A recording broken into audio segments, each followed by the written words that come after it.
mga bata, ngayon tayo guguhit ng Man with a Mustache. Simulan na natin ang pagguhit.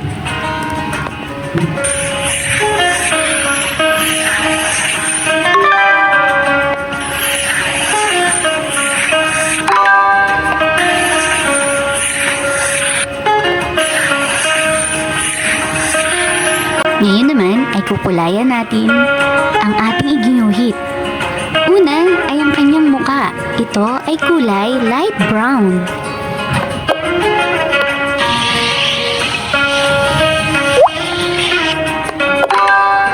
Sunod ay ang kanyang bigote. Ito ay kulay brown.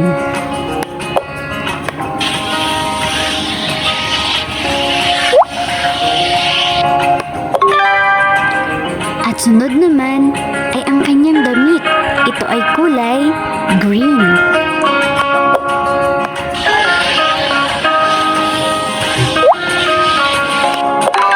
At ang huli ay ang kanyang sombrero. Ito